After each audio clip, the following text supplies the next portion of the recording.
출애굽기 15장 1절부터 18절까지 본문입니다. 이것이 주의 손으로 세우신 성소로소이다. 이것이 주의 손으로 세우신 성소로소이다 라는 말씀의 제목입니다. 오늘 본문에서는 성소에 대하여 말씀하고 있습니다. 17절에 나와 있는데요. 17절 말씀 보겠습니다. 주께서 백성을 인도하사 그들을 주의 기업의 산에 심으시리이다. 여호와여, 이는 주의 처소를 삼으시려고 예비하신 것이라. 주여, 이것이 주의 손으로 세우신 성소로소이다. 자, 성소 말씀하고 있습니다. 성소라는 단어는 신성한 곳, 거룩한 장소를 가리키는 말이죠. 자, 거룩한 장소라고 하는 것은 문자적인 의미로 우리가 좀 해석을 해보면 구별된 장소, 분리된 장소를 가리키는 말입니다. 그러면 성경에서 말하는 구별된 장소는 어디를 가리키는 말일까요? 성경에서 말하는 구별되고 분리된 장소는 애굽이 아닌 다른 장소를 가리키는 말이겠죠. 결국 하나님께서 말씀하신 가나안 땅, 이것이 하나님이 말씀하시는 구별된 장소, 거룩한 장소가 되는 것입니다. 자, 이 가나안은 하나님께서 인도해 주셨습니다. 또 그것 가운데 나아가 그 땅을 차지하게 해 주셨습니다. 그러므로 구별되었다 말하고 또 그 땅을 거룩한 땅, 다시 말해 성소라고 부르는 것이지요. 그런데 이 가나안 땅에서도 조금 더 구체적으로 들어가 보면 좀 더 구별된 장소가 있었습니다. 바로 그것이 시온산이라고 하는 장소입니다. 그곳에는 예루살렘 성전이 있었습니다. 성전, 하나님 임재를 나타내는 곳을 말할 때 성전 이렇게 이야기하죠. 예루살렘 성, 바로 그 시온산에 하나님의 임재를 나타내는 성전이 있었기 때문에 모든 유대인 백성들과 이스라엘 백성들을 그 예루살렘, 시온산을 거룩한 장소다, 성소다 이렇게 부르고 있었던 것입니다. 자, 이러한 성소로 하나님께서 인도해 가시겠다라는 거죠. 13절 말씀해 보면 주의 인자하심으로 주께서 구속하신 백성을 인도하시되 주의 힘으로 그들을 주의 거룩한 처소에 들어가게 하신다 이렇게 이야기합니다. 성소로 들어가게 하신다. 거룩한 장소로 들어가게 하신다. 그러면 모세와 이스라엘 백성들을 어디로 인도하신다는 거죠? 무슨 땅으로요? 가나안 땅으로 인도하시는 것이고 예루살렘 성으로 인도하신다는 것이고 시온산으로 그들을 들어가게 하신다라는 뜻이 되는 것이겠죠. 우리가 이것을 그동안 알고 있었던 내용이 되고 있습니다. 자, 그런데 우리가 성경의 전체적인 맥락 가운데 이걸 한번 생각해 보자는 거죠. 하나님께서 분명히 모세와 이스라엘 백성들에게 성소로 너희를 들어가게 할 거야, 거룩한 성소로 너희를 인도할 거야 라고 말씀을 하셨어요. 그러면 진짜 모세와 이스라엘 백성들은 그 가나안 땅 시온산에 들어갔습니까? 우리가 민수기 내용을 살펴봤고요, 신명기 내용을 살펴보고 있는데 모세는 가나안 땅에 들어가지 못했어요. 또 애굽에서 벗어난 이스라엘 백성들, 소위 말해 1세대 백성들은 광야에서 다 죽었습니다. 하나님께서는 분명히 성소, 거룩한 땅, 가나안 땅, 예루살렘 땅, 시온 땅에 들어가게 할 것이다 라고 약속의 말씀으로 주셔서 이들이 지금 노래를 지어서 부르고 있는 거 아니겠습니까? 자, 하나님께서 이곳을 들어가게 하실 겁니다. 아버지 하나님께서 이것을 우리에게 말씀하셨습니다 라고 약속은 하셨는데 정작 성경적 역사를 쭉 맥락을 살펴보니까 모세는 정작 가나안 땅에 들어가지 못하고 모압 땅에서 죽어버렸다는 거죠. 애굽에서 나왔던 1세대들도 광야에서 모두 죽었습니다.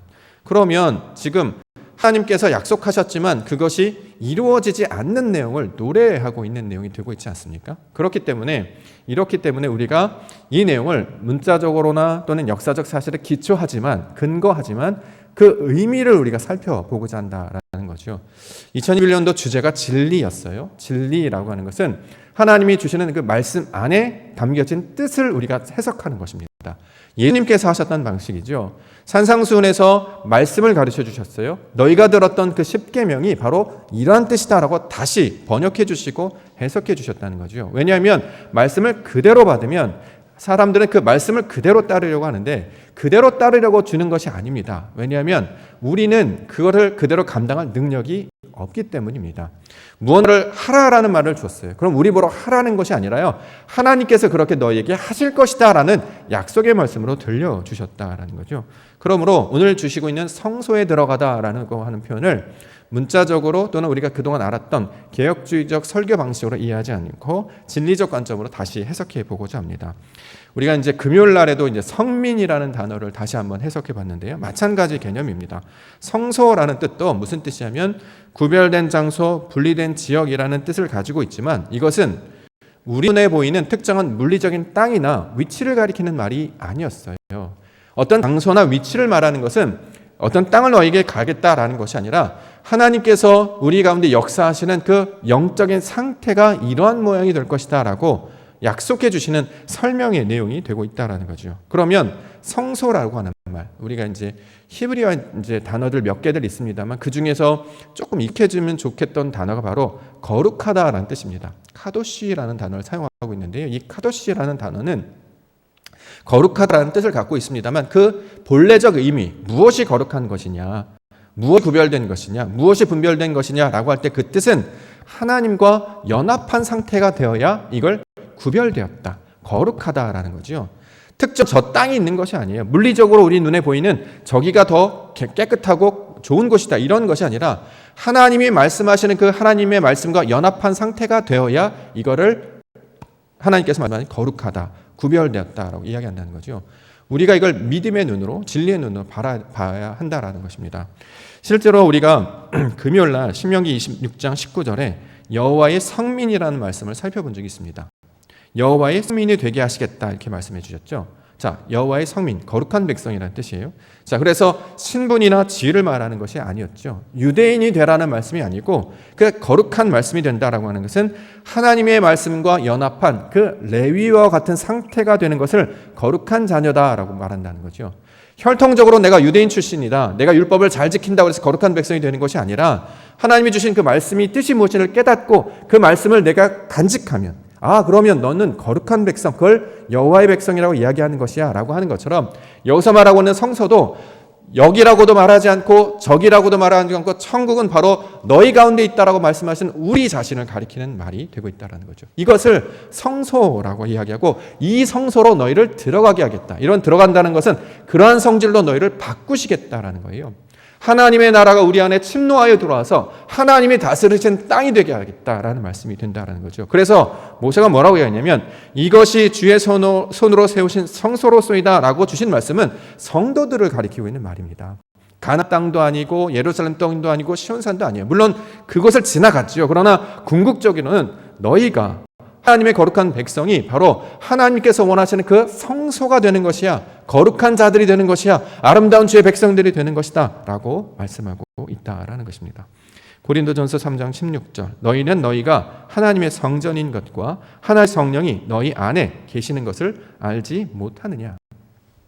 이스라엘 백성들을 애굽에 인도하시고 광야로 인도하셔서 가나안 땅에 들어가게 하시고 성막을 지나 성전을 세우게 하시고, 자, 유대인 백성들을 이스라엘로 만드시고 12제자를 통해 교회를 만드셨어요. 자, 이게 다 무슨 이야기를 하고 있느냐? 우리 안에 하나님께서 역사하시는 하나님의 형상을 닮은 창조 사역과 구원 사역을 가리키고 있는 말이 된다는 거죠. 어떤 한 사람 한 사람들이 다 하나님의 백성들로 바뀌게 되는 걸, 이것을 가리켜서 너희는 바로 성소가 되었다라고 이야기합니다. 성소, 거룩한 장소라는 거죠. 무엇 거룩해요? 하나님이 계셔야 거룩하다는 거죠. 우리 하나님은 영이십니다. 말씀이세요. 그래서 말씀이 우리 안에 계시면 바로 우리가 성소가 되게 하신다는 거죠.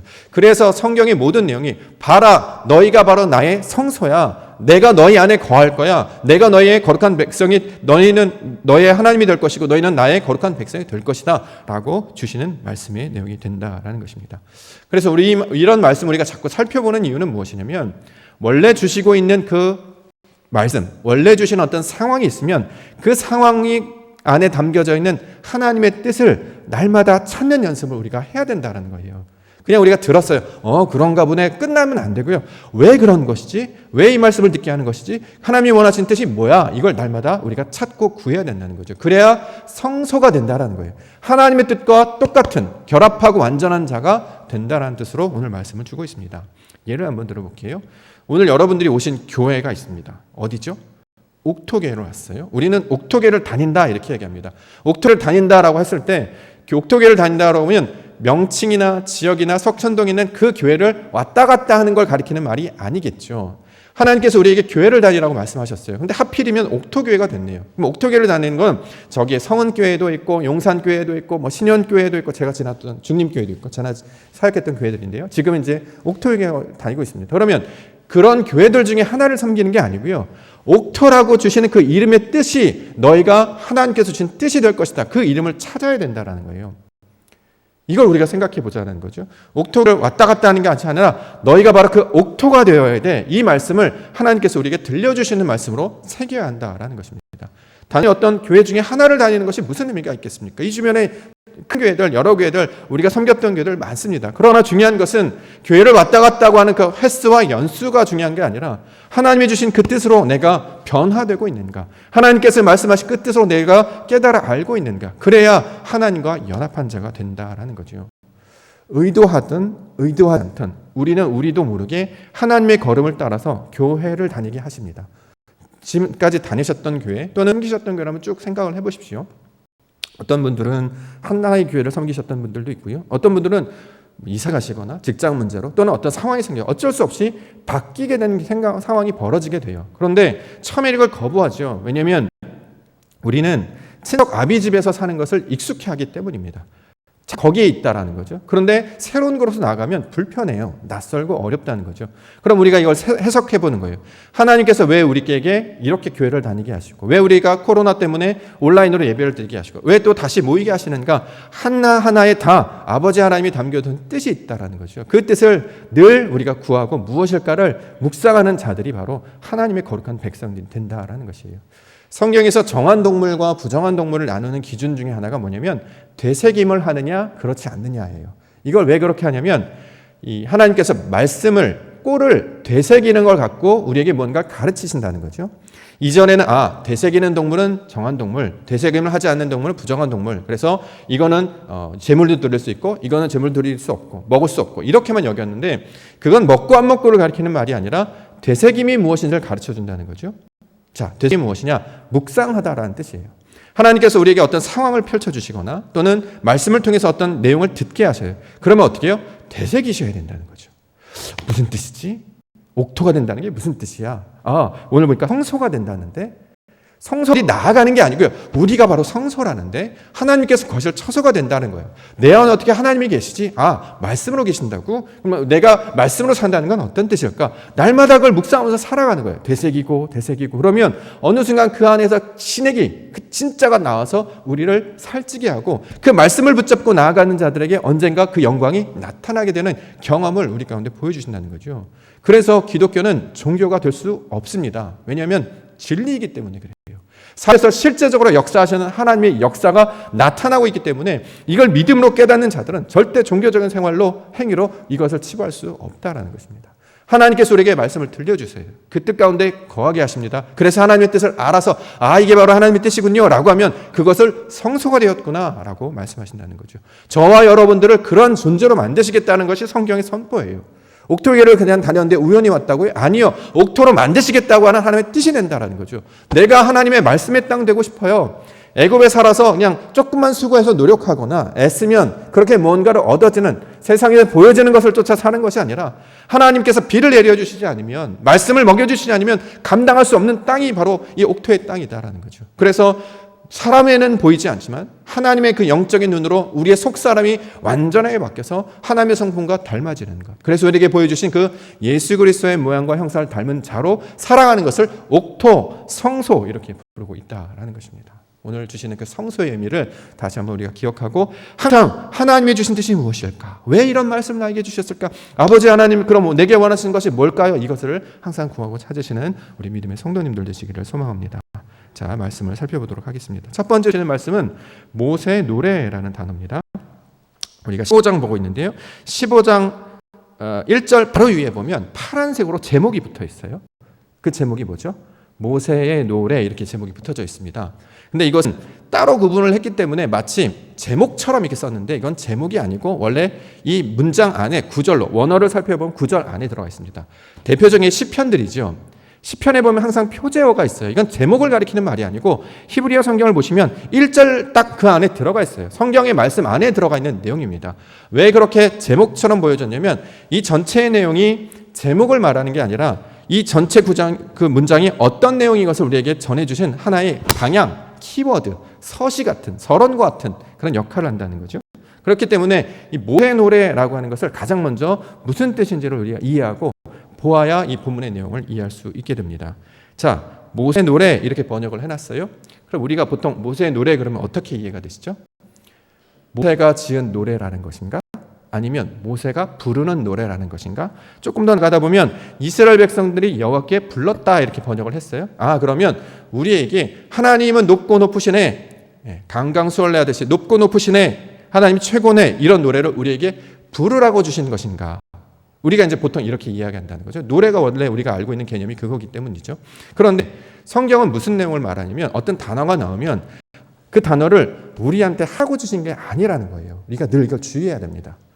어떤 단어를 딱 주셨어요. 딱 주시면 우리가 그걸 하라고 주신 거구나. 이게 아니고 하나님께서 그렇게 우리를 만들어 가시겠다라고 하나님의 뜻이 담겨져 있다라는 거죠. 노래도 똑같은 거예요. 노래는 어떤 뜻이냐면 여호와를 향하여 하나님께서 하나님의 뜻과 의도를 담은 내용을 가리키고 있는 말입니다. 실제로 노래라고 번역된 단어 아시르 이렇게 번역이 되어 있는데 의미를 살펴보면 하나님의 형상으로 만드시는 진리의 말씀이라는 뜻을 가지고 있어요. 이걸 노래라고 번역을 했다는 거죠. 노래 무슨 뜻이냐? 우리가 입으로 그렇군요 이런 노래를 말하는 게 아니고요. 하나님께서 우리를 하나님의 형상과 모양으로 만드시겠다는 거예요.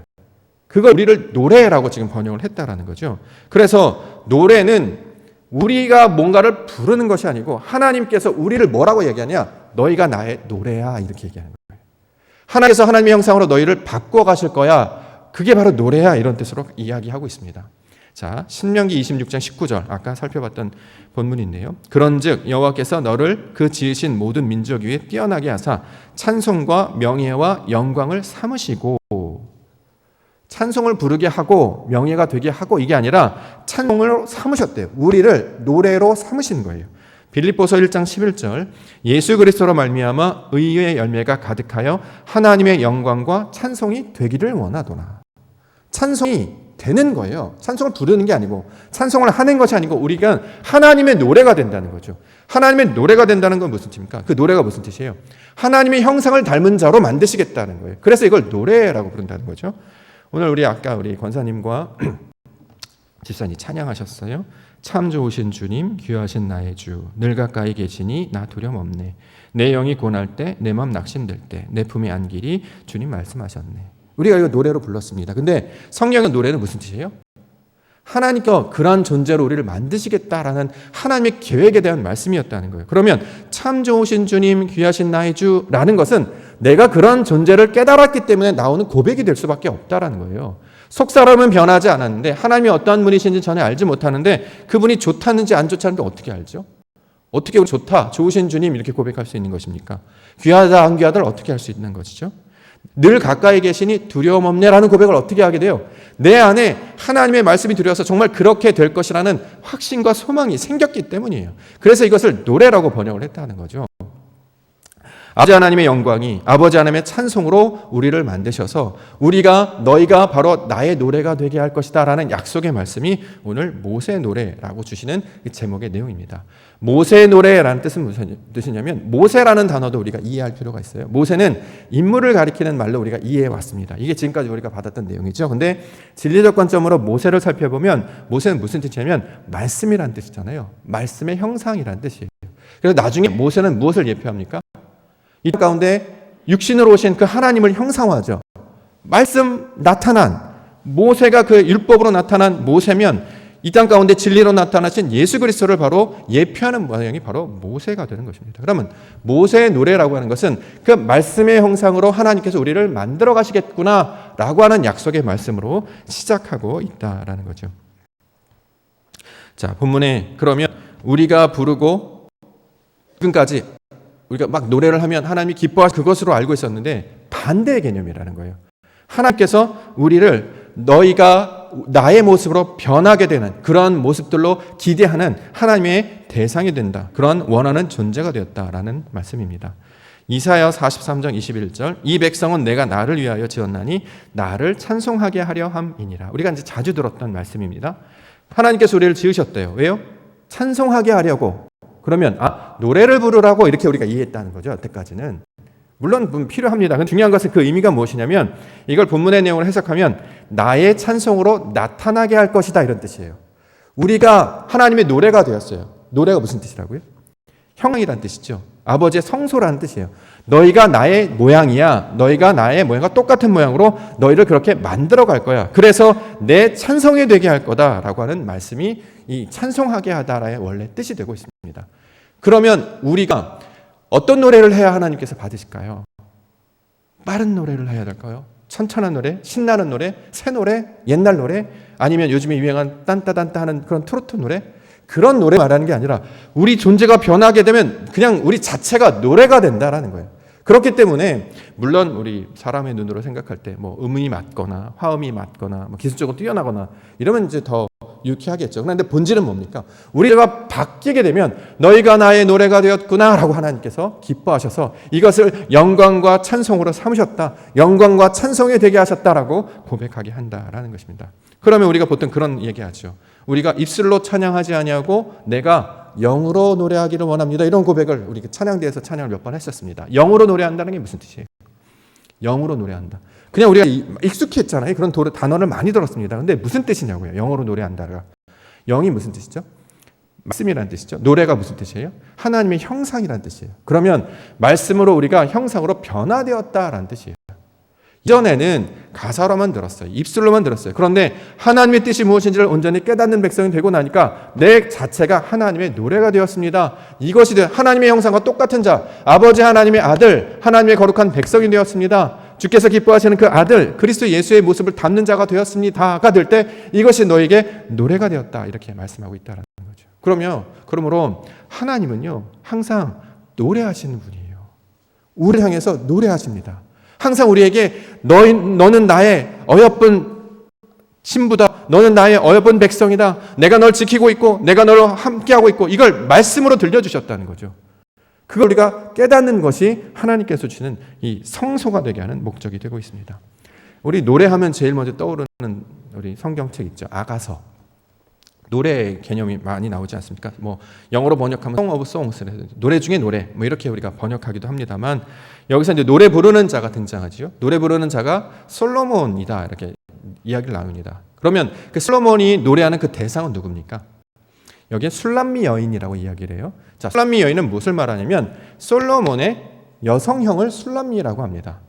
또 다른 여인이 있어서 이걸 이제 사모하는 내용으로 우리가 설명했는데 원래는 무슨 뜻이냐면 하나님께서 이 하나님의 말씀은 우리 안에서 변화되는 내 개인 안에서 벌어지는 일이라고 말씀을 드렸잖아요. 이게 진리적 관점의 해석이거든요. 그러니까 내가 다른 사람을 찬양하는 게 아니라 하나님의 말씀을 받은 그 지혜자가 온전하게 완성이 되면 이걸 술람미 여성형으로 씁니다. 남자가 말씀을 전하는 자가 되면 그 말씀을 받아서 그 말씀을 간직하면 여자가 된다라고 말씀을 드렸잖아요. 이게 하나님께서 성경을 통해 역사하시는 내용이 된다는 거죠. 하나님의 형상을 이 땅 가운데 이루어지게 하는 그 모양이 되게 하는 것을 성소, 다른 말로 노래 이렇게 부른다라는 것입니다. 저와 여러분들이 하나님께서 부르시는 그 노래가 되시기를 주의로 간절히 축원합니다. 그러니까 노래 잘 못하도 돼요. 제가 노래 잘 못하거든요. 하고 싶고 열심히 하고 싶으면 왜냐하면 하나님께서 날마다 들려주세요. 그래서 우리가 따라하기 시작한 게 뭐예요? 노래예요. 노래는 듣지 않으면 보지 않으면 할 수 없습니다. 가장 먼저 하나님께서 우리에게 계속 들려주시는 거예요. 당신의 노래 내가 너희를 이렇게 만들어 갈 거다 막 노래를 막 들려주시는 거예요. 그러니까 언젠가부터 우리로 찬양하게 하시는 거죠. 자, 그 찬양이 바로 두 번째 나오고 있는 내용이 되고 있습니다. 1절과 2절 다시 한번 보겠습니다. 이때 모세와 이스라엘 자손이 이 노래로 여호와께 노래하니 일러스되 내가 여호와를 찬송하리니 그는 높고 영화로우심이요 말과 극한 자를 바다에 던지셨음이로다. 여호와는 나의 힘이요 노래시며 나의 구원이시로다. 그는 나의 하나님이시니 내가 그를 찬송할 것이요 내 아버지의 하나님이시니 내가 그를 높이리로다. 하나님을 경험하지 못한 사람은 절대 이걸 이야기할 수 없습니다. 그런데 어떻게 하느냐? 여호와를 찬송하다 이런 말로 지금 설명하고 있어요. 자, 여호와를 찬송하다. 보니까 여호와께 찬송하라고 맞네. 두 번째 나눠 보니까 우리 노래하는 것이 아니라 하나님께서 부르시는 노래, 하나님의 형상을 닮은 자로 바꾸시겠다는 약속이었네 라고 봤는데 그 다음 단어는 내가 여호와를 찬송하다는 구절이 나왔어요. 여기서 말하는 찬송의 구절도 마찬가지죠. 하나님께 노래를 바치는 게 아니에요. 우리 하나님께 그럴 거 없잖아요. 우리 하나님 다 하시는데 다 가지셨잖아요. 중요한 건 무엇입니까? 너희가 이 본문의 내용을 번역을 하면 여호와를 위한 노래로 말하다라는 뜻이에요. 이게 찬송하다가 가지고 있는 뜻입니다. 여호와를 위한 노래로 말하다. 노래가 무슨 뜻이라고요? 하나님의 형상이에요. 하나님의 모양이에요. 우리가 하나님의 모양과 똑같아져요. 하나님의 뜻과 똑같아져요. 그래서 어떻게 해요? 말하는 자가 되는 거예요. 이걸 여호와께 찬송하다라는 말로 번역을 하고 있습니다. 하나님께서는 우리가 아버지의 말을 하는 자가 되기를 원하신다는 거죠. 아버지의 뜻으로 말하는 자가 되기를 원하신다는 거예요. 이걸 원래 가지고 있는 찬송의 내용이 되고 있는 것입니다. 자, 이것을 풀어서 사도행전에서는 성령의 임재로 설명하고 있죠. 성령의 임재가 나타났더니 거기에 모였던 사람들이 뭘 합니까? 말하기 시작해요. 무슨 말? 하나님 나라의 큰 일을 말하기 시작한다는 거예요. 그 뭐래요? 2장 17절에 하나님이 말씀하시기를 말세에 내가 내 영을 모든 육체에 부어주리니 너희 자녀들은 예언할 것이요. 말한다라는 거죠. 앞에 무슨 일이 벌어질 것이라는 걸 예측하거나 전보는 게 아니에요. 하나님의 말을 말하는 것을 예언한다라고 이야기합니다. 선지자라는 개념도 마찬가지죠. 아버지의 말, 하나님의 말의 뜻이 무엇인지를 말하는 거예요. 그걸 예언하다고 해요. 근데 우리는 보통 예언 그러면 내일 날씨가 좋을 거야, 안 좋을 거야, 이걸 예언이라고 생각하는데 그런 뜻이 아니라는 거예요. 성경에서 말하는 예언은 아버지의 말을 하는 게 예언이다. 자, 이전에는 말을 할 줄 모르는 사람이었어요. 왜냐하면 말씀을 들어본 적도 없고 노래를 들어본 적도 없고 배운 적도 없기 때문이죠. 근데 성령이 우리에게 들어오시는 거예요. 성령, 하나님의 말씀, 진리, 그리스도가 내 안에 들어오세요. 그럼 뭐예요? 노래하는 자가 되는 거예요. 아버지의 형상으로 말하는 자가 된다라는 거죠. 그래서 젊은이들은 환상을 보고 너희 늙은이들은 꿈을 꾸리라. 아버지의 나라 그것들을 소망하는 자가 될 것이다 라고 지금 이야기하고 있는 것입니다. 자, 그렇게 되면 우리가 여호와를 위한 노래로 말하는 자가 되면 어떤 일이 벌어지냐면 기준이 달라집니다. 하나님의 형상으로 말하는 자가 됐기 때문에 그 말을 하려면 왜요? 내 안에 근거가 있어야 되잖아요. 무언가를 말하면 그 말을 시작했던 근거가 나타나야 됩니다. 그 근거가 무엇이냐? 성경에서는 여호와라고 이야기하는 거죠. 그래서 뭐라고 하느냐? 여호와가 나의 힘이요. 여호와께서 나의 노래요. 여호와께서 나의 구원이다. 이렇게 얘기하는 것입니다. 원래 우리는 어떻게 살았죠? 여호와가 기준이 아니고 내가 기준이었어요. 내 뜻대로 살았고 내가 원하는 대로 살았습니다. 자, 그렇기 때문에 아무런 열매도 맺지 못했고요.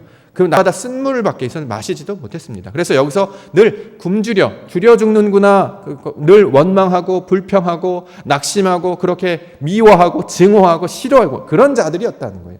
그런데 말씀의 꼴을 먹기 시작해서 아버지의 뜻을 알게 되니까 하나님께서 그런 계획을 갖고 계신다는 거구나. 그러면 내가 하는 것이 아니라 하나님이 하실 걸 기대하기 때문에 자, 이제는 잘 깨닫지 못했던 그 광야의 벌판에서 상태에서 진리의 말씀으로 변화된 상태가 되었기 때문에 근심, 염려, 걱정이 다 떠나가 버리게 된다는 거죠. 그러면 비로소 하나님과 연합한 자, 그 평강인 사람이 되었기 때문에 아버지의 말씀을 전하는 자가 될 것이다. 이렇게 이야기합니다.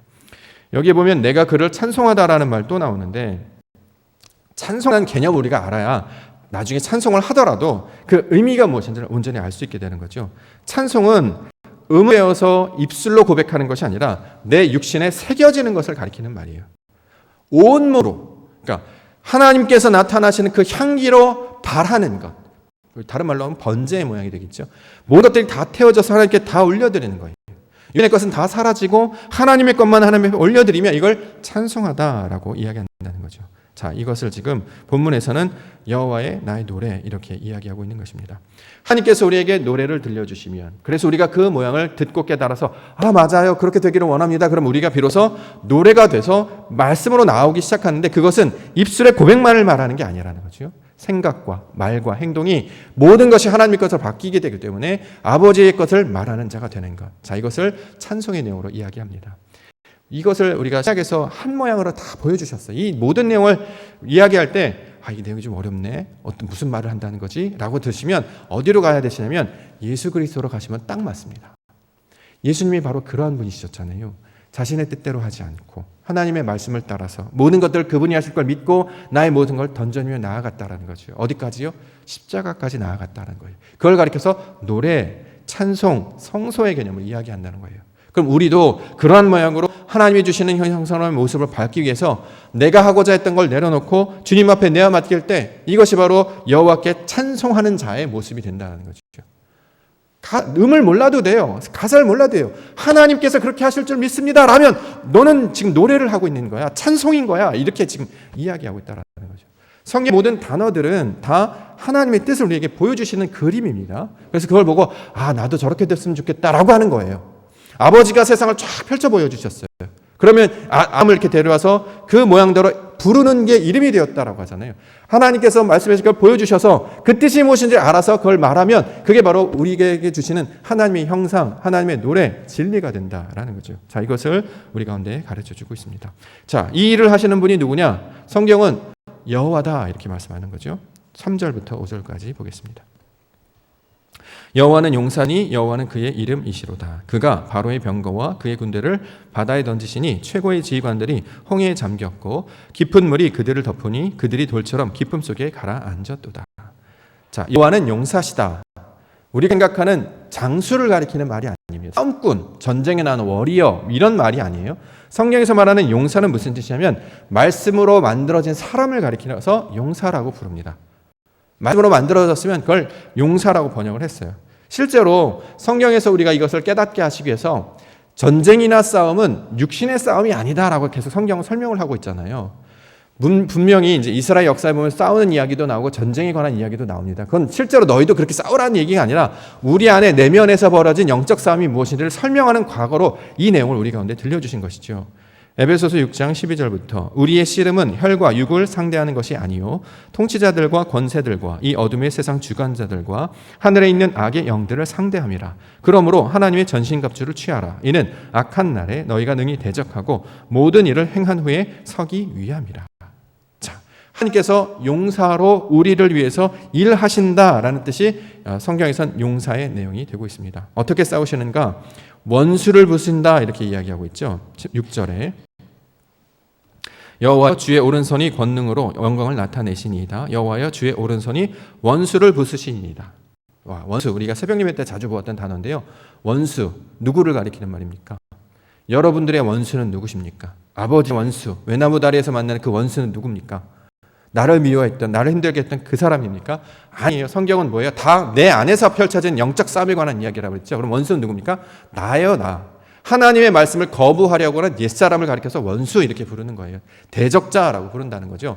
성경에서 사탄이라는 말 나오죠. 뭐 다이모니아 그래서 어떤 괴물들, 귀신들 이렇게 설명합니다. 근데 거기서 말하는 귀신, 대적자, 사탄은 우리 몸 밖에 있는 다른 사람을 가리키는 말이 아니에요. 그렇게 하면 다른 종교로 빠져버립니다. 진리는 그런 뜻으로 주는 말이 아니다라는 거죠. 만약에 몸 밖에 있는 자를 원수로 여기면 다 죽이려고 들지 않겠습니까? 그렇죠? 내가 살아야 되려면 저가 죽어야 되는 거예요. 1등만, 456명 중에 1등만 살았는데 그 게임과 똑같은 것이 된다는 거죠. 성경이 그런 내용을 가리키는 말이 아니지 않습니까? 450명은 다 죽고 너만 살아남아 내가 너 구원할게. 그게 아니라 내 안에 456명이라는 성질이 다 있다라는 거예요. 거기에 욕망, 추접한 것들, 아버지의 말씀을 거부하려는 것. 분명히 룰을 가르쳐줬어요. 이렇게 해. 하나님께서 말씀으로, 율법으로 이렇게 하면 너희가 살게 될 것이야. 그래서 하나님의 뜻을 가르쳐줬다는 거죠. 근데 말씀을 말씀대로 하는 게 아니라 내 뜻대로 하는 거예요. 내가 옛날에 경험해봤는데 여기에 대한 전문적인 지식이 있어. 내가 이걸 경험했더니 이렇게 하면 살 거야. 다 땅에 떨어져 죽습니다. 자, 이것을 우리가 성경을 통해서도 알 수 있다라는 거죠. 원수는 누굽니까? 하나님께서 무언가를 보여주시고 하나님께서 무언가를 말씀하시면 예 하나님, 예 하는 내가 돼야 되는데 아니요, 그런 일은 옳지 않습니다. 어떻게 그런 일이 있을 수 있습니까? 내가 생각해 봤을 때 하나님께서는 틀리셨네. 아니 저 사람이 틀렸네. 하나님이 보여주신 상황 이건 맞지 않네. 이렇게 판단하는 자를 성경에서는 원수, 대적자 이렇게 이야기한다는 거죠. 그런데 그를 누가 부수세요? 여호와께서 그를 대적자를 부수시겠다는 거예요. 내가 내 스스로 내 옛사람을 물리쳐 이길 수 없다라는 거예요. 우리가 육신에 속해 있지 않습니까? 그렇기 때문에 나의 기질, 나의 생각, 나의 의를 내 스스로 이걸 벗어버릴 수가 없어요. 어떻게 벗어지느냐? 여호와께서 들어오셔야 돼요, 우리 안에. 여호와, 그 생명, 그 영, 진리가 우리 안에 들어와야, 말씀이 들어와야 내 육신과 부딪혀서 내 육신을 이기시죠. 다스리셔서 내 육신의 모습이 죽어지고 하나님의 말씀으로 점점점 서게 하신다라는 거죠. 이걸 구원의 내용으로 설명하고 있습니다. 그래서 이 이야기를 쭉 펼쳐서 하는 내용을 출애굽기라고 말하지 않습니까? 출애굽기가 무슨 뜻이에요? 이스라엘 백성들이 애굽에 있다가 가나안 땅으로 들어갔던 이야기를 우리가 이걸 이해했습니다. 근데 이걸 진리적 관점으로 생각하면 이게 다 우리 몸 안에서 벌어진 일이라고 했잖아요. 애굽은 나의 육신적 상태에 있는 그것을 가리키는 말이었죠. 애굽은 사람, 신이 아니요 사람이고 그들의 영은 육체요 영이다, 영이 아니다 이렇게 말씀하셨어요. 옛사람, 옛 본성에 있는 그 애굽의 상태에서 모세, 말씀을 보내주셔서 우리를 극복해 가시는 거예요. 그 육신적인, 율법적인, 종교적인 생활에서 벗어나서 말씀을 따르는 진리의 백성으로 만드시는 그 구원의 과정의 이야기가 출애굽기의 내용이 되고 있다는 거죠. 그래서 여호와께서 싸우신다 이렇게 얘기하는 거예요. 여호와 성령 하나님 진리가 우리 가운데 들어오셔야 우리를 자꾸 극복하게 된다는 거예요. 우리가 삶 가운데 할 때 갈등하지 않습니까? 이걸 할까 이걸 할까? 어떤 걸 선택하십니까? 그 선택하는 기준은 무엇입니까? 내가 해봤니까? 내가 많이 아니까? 그게 아니었다는 거죠. 세상에서 사람들이 생각하는 건 다 무너질 수밖에 없어요. 하나님께서 하실 걸 기대하고 아버지께서 하실 걸 기대하는 그 믿음으로 감당할 것을 우리 가운데 요청하고 있다는 거죠. 그래서 10절에 주께서 바람을 일으키심에 바다가 그를 덮었으니 그들이 거센 물에 납같이 잠겼나이다. 자, 이걸 이제 요동도 때 배우면 우리가 뭐 이집트 왕자의 영화를 보는 것처럼 애굽 백성을 바로와 그 병거와 마병들을 물로 덮어서 죽여버리는, 쓸어버리는 이야기를 이해했어요. 근데 그것이 담겨져 있는 의미는 무엇입니까? 애굽, 병거, 마병은 다 뭘 가르치죠? 우리를 가리키는 거예요. 다른 사람이 아닙니다. 애굽과 같이 목이 곧은 백성이었잖아요. 우리가 하나님의 말씀을 들었어도 그걸 재앙으로 여겼다는 거죠. 아, 나를 죽게 하려는 거구나. 어떻게 내가 내 자존심을 내려놓지? 어떻게 내 걸 포기하지? 내가 가진 경험을 어떻게 부인하지? 이건 말도 안 돼. 그래서 그걸 다 재앙으로 여겼다는 거죠. 그러니까 맨 마지막에 어둠을 주시고 장자를 쳐 죽이셔서 하나님의 뜻이 무엇인지를 다시 보여주셨습니다. 그 극복하는 과정으로 설명하는 것이 출애굽기의 내용이 된다는 거죠. 이걸 진리로 받지 않으면 성경은 신화가 돼버려요. 종교가 되어버린다는 거죠. 우리가 거기서 극복하셔야 됩니다. 여기서 벗어나는 것이 신앙이라는 거예요. 하나님께서 우리를 부르신 것은 이 세상 가운데 뭔가 근사한 사람으로 너희가 자꾸 살아가라고 요청하시는 것이 아니라 내 육신의 소욕을 자꾸 벗어버리고 아버지의 말씀으로 변화될 것을 가리키고 있는 말이죠. 그 모델이 되신 분이 바로 예수 그리스도시잖아요. 우리에게 보여주셨잖아요. 어떻게 하는 것인지. 십자가를 지고 나의 원대로 하지 마옵시고 아버지 뜻대로 없어서 십자가를 지게 되면 부활의 영광을 보게 하여 주셔서 그가 첫 열매가 되어 주셨다는 거죠. 우리도 그렇게 할 것을 알게 하셨고 확증해 주셨다라는 것입니다. 그러므로 신앙생활은 계속 우리가 새로워지는 거예요. 날마다 새로워지는 거예요. 아니, 나이가 들수록 흰머리도 생기고 피부도 이렇게 자글자글해지고 힘도 빠지는 게 어떻게 새로워져? 이건 인생을 살아가는 육신의 상태를 쭉 겪어가야 될 것이고요. 새로워진다는 건 하나님을 알아가는 걸 새롭다라고 하는 거예요. 성경에서 새날, 새로움, 새 사람, 새 영 다 하나님을 가리키고 있는 말이에요. 땅의 육신의 소욕에 삼고 있던 그 육신의 상태가 하나님을 닮으면 아, 너희가 새 사람이 됐구나. 그게 바로 새 일이야. 하나님이 행하시는 그 새, 보라 너희를 새 일을 행할 것이다. 하나님의 일을 할 것이다 라는 거죠. 그래야 새로운 세상이 펼쳐지는 거예요. 우리가 기존에 알고 있어서 아는 대로 우리가 알고 있는 그 지식의 경험 하에서 세상을 펼쳐서 볼 수 있잖아요. 그래서 편견이 생기는 것이고 오해가 생기는 것이고 갈등이 생기는 거죠. 코끼리 장님 그 만지는 것처럼 이것만 아니까 그거밖에 안 보이는데 하나님의 눈으로 보기 시작하니까 흔들리지 않게 된다는 거예요. 그 시야를 우리 가운데 보여주시려고 하는 것이 우리 가운데 말씀하신 신앙의 내용이다라는 거죠. 그래서 성경에 너희가 하나님의 말씀을 받으면 너희를 신이라 하지 않았느냐, 엘로힘이라 하지 않았느냐, 하나님이라 하지 않았냐. 그래서 우리에게 주고 있다라는 거죠. 생과 똑같은 사람보다 좀 더 나은 사람이 되라는 게 아니에요. 완전히 변화되는 거예요. 좀 더 나은, 그래서 위장된 겸손으로 천사의 광명을 가장하는 그 천사와 같은 모양이 되는 것이 아니라 사람들은 상상할 수도 없는 그거가 없어져요. 상상이나 할 수 있겠습니까? 내 식을 내려놓고 내 자존심을 내려놓고 내 방법을 내려놓는 거 가장 하기 힘든 거잖아요. 그런데 이걸 내려놓으면 영광을 볼 것이다라고 계속 얘기를 한다는 거예요. 그러면 이걸 삶 가운데 우리가 적용하면서 살아가야 된다는 거죠. 그래서 믿음의 길은 말씀을 따라 그 일들을 조금씩 해 나아가는 것을 보여주셨습니다. 놀랍게도요, 말씀을 붙들고 그 믿음의 길을 경험하신 분들은 하나님의 역사가 무엇인지를 알게 됩니다. 놀랍지 않습니까? 우리가 어떻게 지금 예배하고 있죠? 날마다 어떻게 우리가 호흡을 가지고 살아갈 수가 있는 것이죠. 놀라운 것은 그 보이지도 아니하는, 세상 사람들은 이해하지도 못하는 뭔가 뜬구름 잡는 이야기 아니야? 저들은 종교라고 하는 것에 충치되는 거 아니야?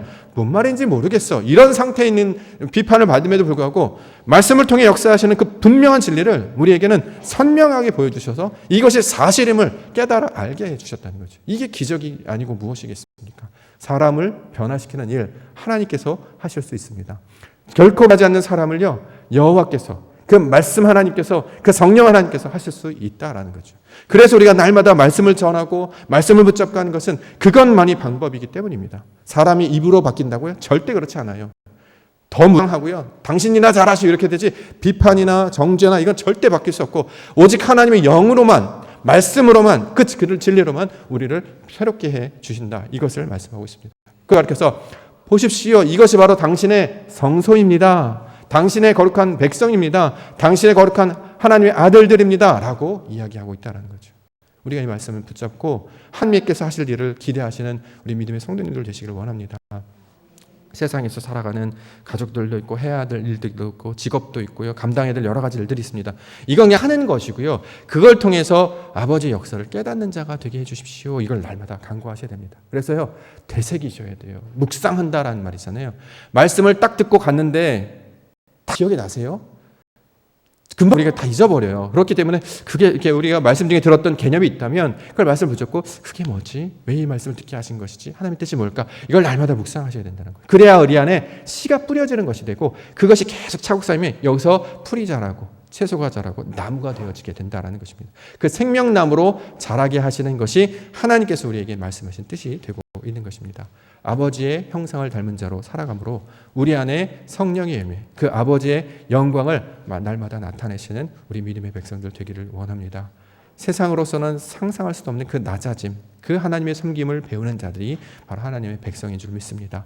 정말 옥토교의 이름처럼 그 옥토의 땅으로 우리 심령들이 변화되어서 내 뜻이 아니라 내 주관이 아니라 내 의지가 아니라 아버지 그렇습니다. 주님께서 하실 걸 믿습니다. 내가 내려놓고 저는 그저 순종하며 따라가겠습니다. 보여주십시오. 보여주십시오.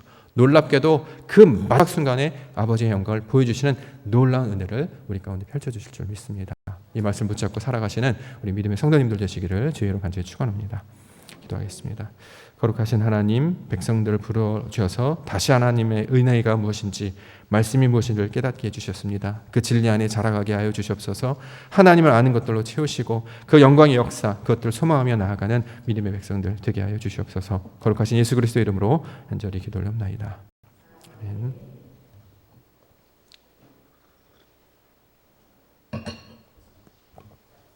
하나님께 드린 헌금 시간 갖도록 하겠습니다.